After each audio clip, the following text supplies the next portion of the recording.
This is an impromptu little course on Cable 101. I'm going to start with that, calling it Cable 101. It's imperative, in my opinion, that we follow some of these basic, what I consider basic, and what I've started to honestly question is perhaps it's basic to me and not to you. And by using this on training series, on tape, maybe it's a little less threatening, a little less embarrassing to understand how to do some of these tasks without being called on in front of people, or when you're out on site and actually have to perform these things that people assume that you should already know how to do. And it is actually something that it takes a little practice, and I'm going to call this Cable 101. I'm going to take an XLR cable, if you're not familiar with this. It's an audio cable, standard 3-hole XLR, and the cable, you basically take the cable in one hand and you start, it's going to have a natural wrap into the cable, but you'll consider this an overhand loop. The next one will be considered an underhand loop, and that requires a little practice, and I understand it's not something that you'd normally do. I mean, a lot of people, you'll see them with an extension cord, they'll just, any old way, as long as it's together. You'll see the method of this. You'll see several methodologies going on. And what this is bad in many ways. It stresses the cable. It makes a mess for the next person. When you do an over-under, the whole reason behind that is because you can take a cable that's 20 feet long or 2,000 feet long, and you can do the same technique with it. And what's going to happen is when you do it right, you won't have mess.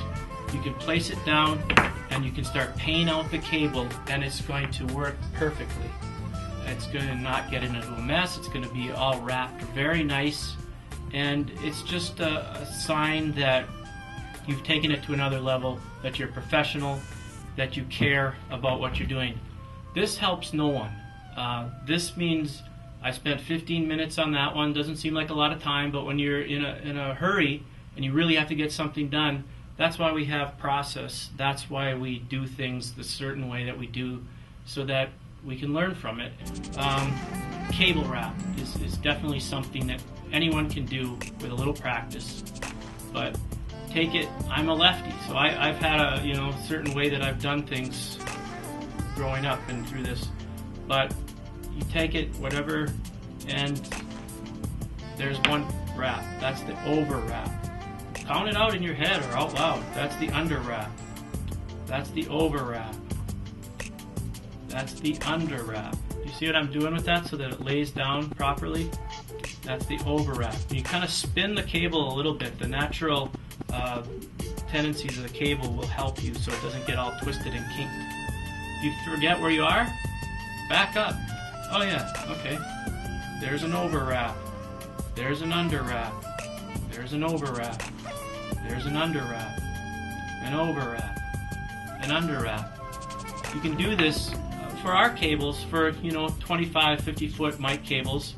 That's about the right size. About 12, 14 inch kind of a wrap. At the end you will have a tie wrap or a piece of trip line black. Tie it off, and hopefully you can put each end on the side that it lines up with, so that when the next person opens that up, they say, oh, okay, here we go. This is where this goes. And just start paying it out, and you're going to find that it doesn't get kinked up. No, what I'll call fish loops, like when you tie in, get your fishing line all wrapped up in a mess. Here's a prime example. This is what happens. It starts going inside of itself and making knots. So I've got all this yet to kind of fix before I can show you truly how fast you can get at doing this process. As I'm going through this, I'll just talk a little bit more about power. I mean, it's really standard. Some places don't believe that you should wrap power cables in an over-under fashion. For some of the bigger cables in some of the different rental places, that kind of applies. For us, we don't use that kind of stuff necessarily. We use 12 gauge cable for lighting because you can put a 20 amp service through that. 20 amps can go through that cable without heating too much. Everything else, electronics wise, that we use around here, 16 gauge cable is just fine. We don't draw that many amps on any of our gear. Things are getting better and better as far as consumption of power. Alright, so here's our male end of our XLR. I do have the knots out of this one. Lo and behold, it didn't take as long. What I'm going to do is I grab it with my left hand. To tell you the truth, I'll do it opposite that I'm even used to so that I can go through it just as a beginner would. So this is a new experience for me. Grabbing it with my right hand, I first make an over loop. Then I come back under, make an under loop. And an over loop, and an under loop. Over loop. And I still have couple of these knots in here. So we're going to go back. Granted, this seems like, oh my goodness, how tedious, how ridiculous is this? But it's good to learn this thing now. It is, no matter how much education you have and how much experience you have, you can always go back to wrapping cable. If you're trying to find something that you can do to help out on a show, being able to wrap the cables properly is a big help. It doesn't seem like it's a big mission, but all those missions add up so that we all succeed in what we're trying to do. Alright, I believe I have all of these out of here now. We're going to try this again, and I'm going to just kind of whip through this as I'm talking.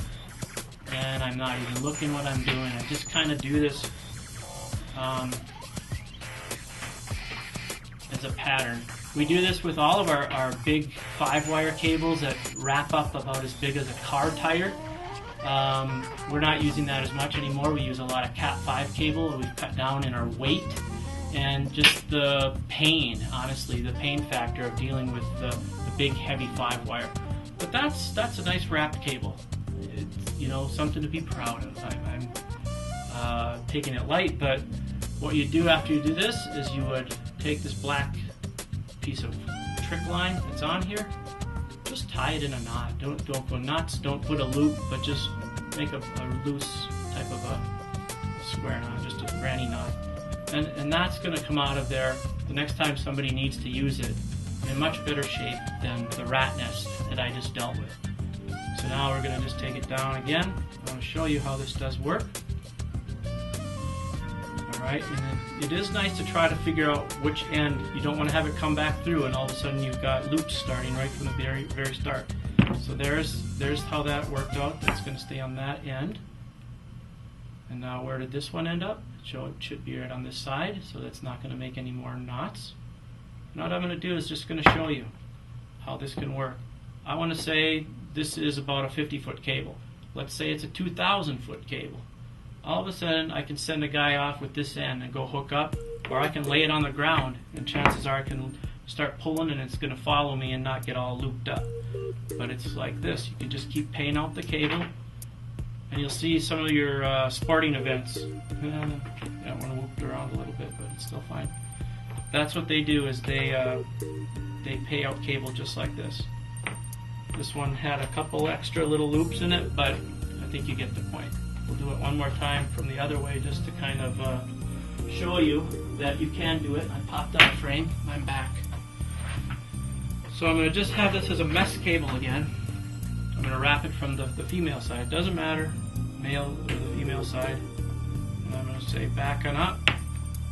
Just keep showing you. I'll do a slow motion. The over loop.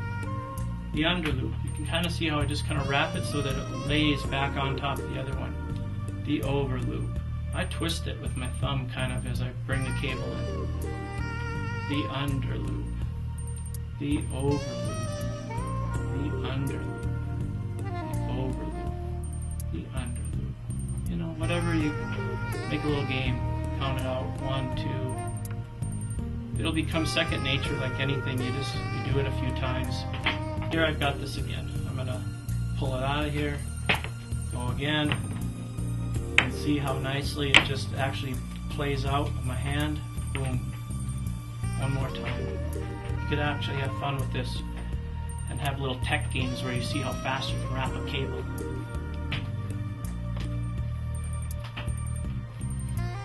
people do this with Cat 5 cable, and some of that, I gotta tell you, is tougher because it comes out with a memory out of the box, but all cable will basically wrap in an over-under fashion if you train it to do so.